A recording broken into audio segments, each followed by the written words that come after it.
बिस्मिल्लाहिर्रहमानिर्रहीम, अस्सलामु अलैकुम। मैं हूं करामत मुगल और मेरे साथ हैं सईद बलोच साहब, सीनियर जर्नलिस्ट हैं, सुप्रीम कोर्ट कवर करते हैं। सईद बलोच साहब, इंसाफ की होम डिलीवरी तो हमने शुरू की थी।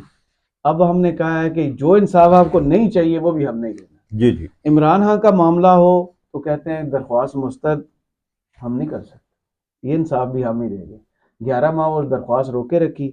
आज उन्होंने उससे भी अजीब काम किया। अजीजिया अल अजीजिया रेफरेंस केस था, हम्म। उसमें पहले तो वो उन्होंने दरख्वास्त वापस ले ली जज अरशद मलिक वाली कि हम ये डिस्कस नहीं करते, इसमें ऑडियो वीडियोस वाला मामला। उसके बाद चीफ जस्टिस साहब इतने दयालु हैं, इतने दयालु हैं। उन दयालु क्या होता है? वो मैं बताता हूँ आगे चल के, अच्छा। आलू से थोड़ा सा बड़ा होता है। हाँ। नहीं, वो तो कचालू होता है। हाँ बस वही है। अच्छा। इतने फराक दिल हैं, क्या इतने बात, सखी हैं। क्या बात है। उन्होंने कहा कि ये अब नैब को इसमें से माइनस करें, इस केस का फैसला हम खुद सुनाएंगे। क्या बात है। ये नवाज शरीफ पर क्यों इतने फरीफ्ता है, वजह क्या है? चौथी मरतबा के वजीर आजम है, 2/3 अक्सरियत ले लिया, हुआ क्या है ऐसा? बहुत शुक्रिया करामत मुगल साहब। मुझे एक बात बताएं, आप इतने भोले हैं, बचपन से इतने ही भोले हैं या बाद में कहीं आपको हालात वाकयात को देख के आपको ऐसा हुआ नहीं है? नहीं, मैं बचपन से ऐसा। बचपन से मुझे बताएं ना, आप ये जो नवाज शरीफ साहब इस्लामाबाद एयरपोर्ट पर आए थे, यहाँ से इस्लामाबाद हाई कोर्ट का अमला वहाँ पहुँच गया बायोमेट्रिक करवाने, फिर वो पता चला वो जो दरख्वास्त उन्होंने 21 अक्टूबर की पेशी वो करवाई थी उन्होंने, वो भी दर हकीकत गैर कानूनी थी। वो गैर जो वो अदालत फैसले में भी लिख दिया। फैसले में भी लिख दिया और अपनी नहली नलायकी तस्लीम भी की कि हमने एक गलत तरीके से गैर कानूनी तौर पर दायर की गई दरख्वास्त पे यार हमने हो जाती हैं एक गलतियां। बंदे को रिलीफ दे दिया। हाँ हो जाती हैं गलतियां। ये सिर्फ नवाज शरीफ साहब की बारी हो रही है, जब इमरान खान साहब करते थे तब क्यों नहीं होती थी गलतियां? यार कभी एक बार कर लेते तो हम भी कह देते कि यार आपने चले जी वहां पर हुई तो अब भी हो रही लाडला है। प्रो मैक्स कौन है इस वक्त? हाजी मियां मोहम्मद नवाज शरीफ। बस तो फिर आप समझदार हैं। तो अब देखें कि उनको रिलीफ दे। जस्टिस आमिर फारूक साहब तो उनका बस नहीं चल रहा, वो प्लेट में रख के सामने चीजें दे उनको। ये नहीं मियाँ साहब वैसे, आप आए भी ना, मैं घर पहुंचा नहीं दूंगा। आपने वो आज जो खबरें या टिकर्स वगैरह हैं उसमें देखा है ना, जजेस बहुत अच्छी हाँ माशाल्लाह हाँ हाँ, वकालत कर रहे हैं मुस्लिम बहुत लीग नून की बहुत जानिब बहुत से। बहुत। हैं? और यकीन ही नहीं होता शुरू यार, बात हुई देखें ऑडियो वीडियो वाले आधे उससे, आधे उन्होंने पौने कहा हम वो दरख्वास्त वापस लेते हैं। आधे पौने घंटे में हाँ। हैं, इतना बड़ा केस है, और 7 साल की सजा माफ करवानी है। ओ भाई क्या सुने, होता, 20 मिनट और बैठ जाते, उसे बरी करके जाते। जी जी, सुने तो सही। हाँ। 7 साल एक बंदे को सजा हुई है, हम्म। वो भी माफ करवानी है, खत्म करवानी है, बरी करवाना है रेफरेंस उसको, भी खत्म करानी है। रेफरेंस खत्म करवाना है। और फिर साथ नैब की जो दरखास्त है कि इसको 10 साल किया जाए, उसके वो भी। ऊपर भी दलाइल देने हैं। जी। और ये सारा काम उन्होंने कर दिया सिर्फ 30-40 मिनट 45 मिनट हाय के हाय अंदर।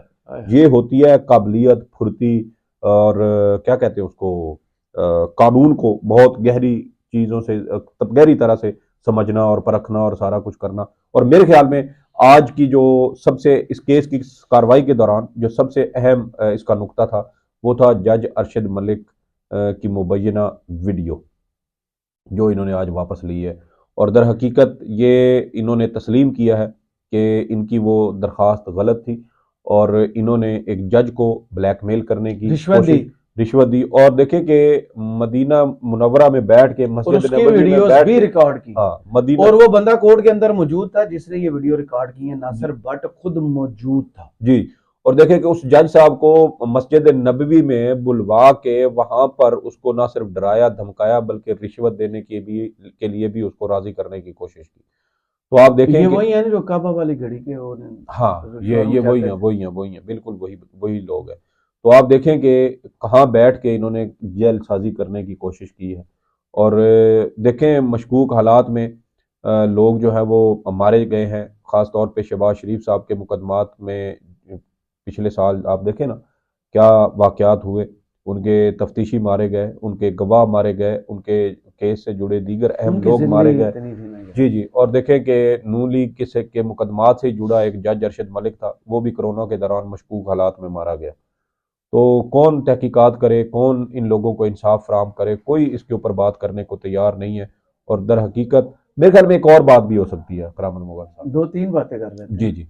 मसला मुझे जो एक और बात समझ आ रही है वो ये है कि शायद अब नून लीग ये समझती है कि ये जो ऑडियो वीडियो का जो गंदा धंधा है ना, प्रोडक्शन, शरीफ प्रोडक्शन। शरीफ शरीफ प्रोडक्शंस, यस, शरीफ प्रोडक्शंस जो है ना, ये अब बेकार हो चुकी है। इनकी कोई वक़्त नहीं है, इनका कोई असर नहीं है किसी के ऊपर ये। प्रोडक्शन हाउस बंद कर हाँ, रहे हैं। ये प्रोडक्शन हाउस ही मेरे ख्याल में शायद अब ये बंद कर रहे हैं।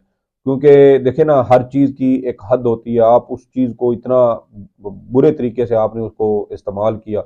अब ये देखें, इमरान खान की ऑडियोज आई, उनकी अहलिया की ऑडियोज जारी की गई, उनके मुबैना। दीगर जो ऑडियोज हैं वो लीक की गई, और इसका मकसद सिर्फ यही था कि इमरान खान साहब को जो है वो किसी तरीके से बदनाम किया जाए, उसके खिलाफ कैंपेन के चलाई जाए, उसकी किरदार कुशी की जाए।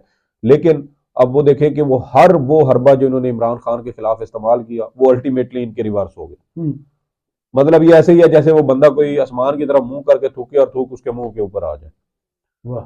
तो ये यही कुछ इन्होंने किया, और देखें कि इन 1.5 साल में एक बयानिया ये इमरान खान साहब के खिलाफ नहीं बना सके। और दूसरी जानब नवाज शरीफ साहब हैं जो अपने बोझ से खुद गिर रहे हैं। अब अदालतों से वो रिलीफ ले रहे हैं, कोई रोक टोक भी नहीं है, और उसके बावजूद देखें अवाम के अंदर उनकी क्रेडिबिलिटी सिफर होती जा रही है। उनके छोड़े, पीपल्स पार्टी थोड़ी क्लास ले रही है जी जी, जो उनके पीपल्स पार्टी साथ। को भी छोड़े यार, पिछले दिनों आईपीपी वाले उनका मजाक उनको लाडला हाँ। कह रहे थे, अंदाजा लगाए। मतलब कि आईपीपी भी आपको कह रही है मियां साहब तुसी लाडले हो यार, ये भी इस तरह भी कोई होता है? मियां साहब एक सीनियर सियासतदान है, 3 बार के वजीर आजम है, 2 बार के वजीर आला है, सबसे बड़ी सियासी जमात के नहीं, ताहयात सबसे सरबराह बड़ी है। खास बात है कि मरीम नवाज के अब्बा है। हाँ, मरियम नवाज साहिबा के अब्बा हैं, और देखेंगे वो माशाल्लाह बहुत ज्यादा ज़हीन है। 36 जमा 38 जमा 38 जमा 36 जमा 38 is equal to 110%, which is greater than 60% of the popularity of Imran Khan. नहीं, इंग्लिश कठी। और सर मैंने भी टाट पे एबीसी 6ठी क्लास में पढ़ी थी अल्हम्दुलिल्लाह। तो देखें कि वो कहाँ से कहाँ पे हैं, और नून लीग बार बार अभी भी ये समझती है कि ये अदालतों से जो उनको रिलीफ मिल रहा है, इंसाफ तो इसको कह ही नहीं ना सकते, ये तो है जोर जबरदस्ती का रिलीफ लिया जा रहा है जानबूझ के। और ये कहते हैं कि अदालतें उन्होंने हमें, पैकेज करवाया हुआ ना यार।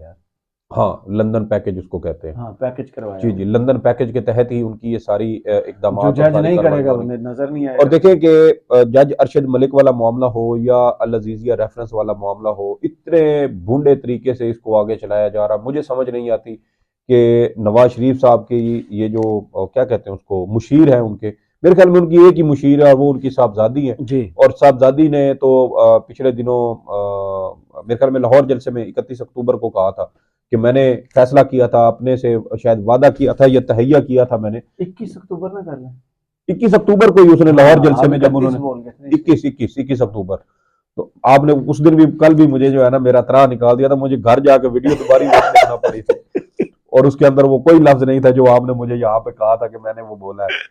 आज बोल ले। नहीं, आज मैं क्यों बोलूं?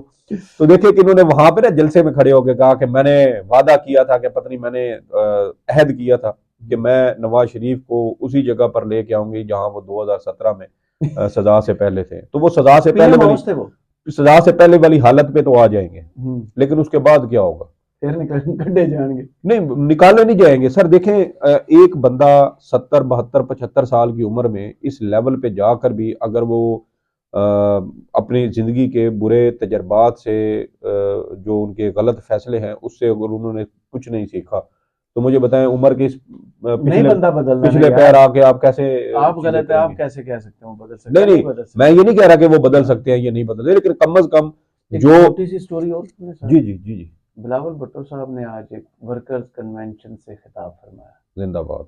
उन्होंने कहा कि मेरे हाथ बिल्कुल साफ है, कोई करप्शन का दाग नहीं। 16 माह में वजीर मैं खारजा समझा रहा। कह रहे हैं कि साफ है, मेहंदी लगा दें, क्योंकि माशाल्लाह अब उनकी उम्र तो हो गई है ना, कि अब वालिद साहब उनको चाहिए कि वो उनके, हो सकता है इशारे कर रहे हैं। अब यही बात है। आपको पता है ना, बच्चे जवान हो जाए तो अम्मी को कहते हैं अम्मी मेरा दिल करता है, आप सारा दिन काम कर करके थक जाती हैं तो सोच रहा हूँ कि मैं शादी कर लूँ।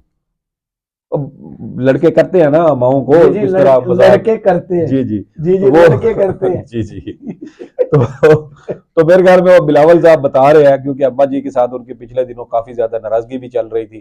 तो अब अब्बा जी को इसके ऊपर जो है वो खुद देखना सोचना चाहिए कि बिलावल माशाल्लाह, एक तो वो बड़ा भी हो गया, 35 साल, देखें 35 साल एक सियासी लीडर जिसकी कम अज कम देखें 2013 से मुसलसल 2013 से तो मुसलसल बिलावल की पॉलिटिकल ग्रूमिंग हो रही है। पीपल्स पार्टी के तमाम बड़े जय्यद किस्म के जो दिमाग हैं वो उनके इर्द गिर्द मौजूद रहते हैं। उनको फैसला साजी, सियासी फैसले कैसे करते हैं, ये सारी चीजें तो उनको वो बता रहे हैं। तो बिलावल साहब शायद अपने अब्बा जी को इशारा कर रहे हैं कि अब्बा जी इधर भी देखो, मेरे हाथ देखो। पीले कर दे। पीले कर दो। चलें, बहुत शुक्रिया सईद बलोच साहब आपके तजिए का। कमेंट्स बॉक्स में जरूर बताइए वीडियो आपको कैसी लगी। इजाजत दीजिए, अल्लाह हाफिज।